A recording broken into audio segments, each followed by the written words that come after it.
Sihlangane labo njalo ke i-team liyana i-dream team ekaMaphepha engumanager. uGift Lunga, elusaza uGift Lunga Junior loBlessing Gumiso. Umdala kasekho madoda lithini ngaye sizile abanye abadlali bekhuluma ngaye. Lina ke ladlala under uMaphepha. Kwini lingakutsho la? Praise. Akunzima putas. Akunzima uyazi ngithengi emukeli ilizwi lelizolo.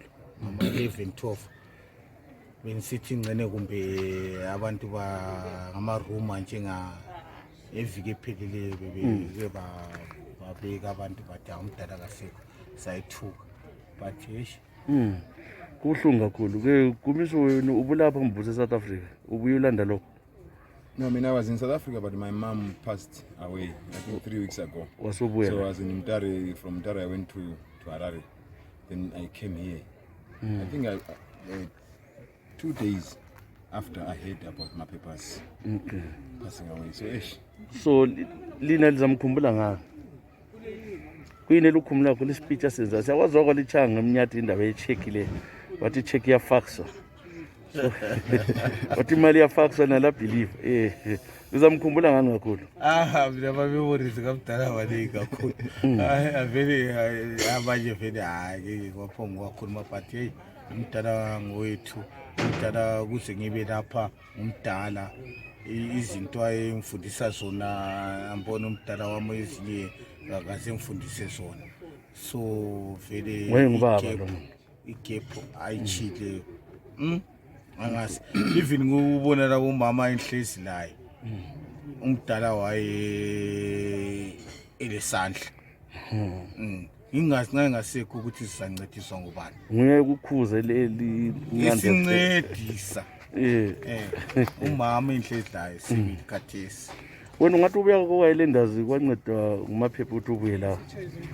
Yes, because mina ngifika kuBhoso ngabuya kuma-12. Yeah. uMaphepha wahla wachira uRamani wathi umuntu lo vele umntali lo. Uyalazi noma kuthwani. We are not going to leave him. Even if it means ukuthi vele kufunakala imali from eMtare. uMaphepha said he is going to put some of the money in order for me to join iBhoso.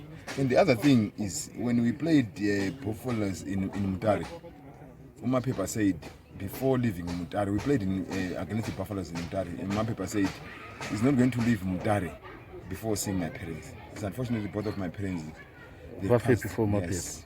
But uMaphepha came to our house, he asked my mom and my dad, who do blessing? Sambalai. Is he sending money? Is he taking care of you? And my mom and my dad said, he is. Okay. So in my career, there's no manager who came to our house and asked my mom and dad. You respect Yes, it was too much. He was like a father. He gave us advices to say, blessing, you have to do A, B, C. And when I heard about this passing away, okay, uzathini kancane la wena ama league angu4 isikhathi samaphepha akuzayi kwenzakala kuWilanders lo 4 in a row. 4 in a row. 4 in a row. Hey. One of the best.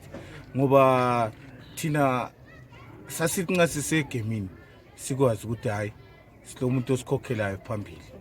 And ngicabanga kwenye igame wafika iroutine yakhe yenza wafika wayebhampisa ibhora so. Thina we do the rest. But ngelanga la ngikhona wabhampisa ibhora angikwazi what happened. Thina sasingasekho sasisetressing room. Wabuye dressing room wathi bafana bami namhla kunzima. Ngikuthelele ibhora. Lambe emaceleni angikwazi ngikukhumbula iday yangikhona. Wathi bafana bami namhla kunzima. Wadwa eceleni. And akuzange kube right. Ipapa fithi igcwele to come. Awusaye kube right ediwayesekhulumile yena before ukulaba kuma ukuthi namhla kumanga kuhle enti awusaye kume kuhle yikho ubona khona ukuthi how good was that umabdala no siyabonga kakhulu.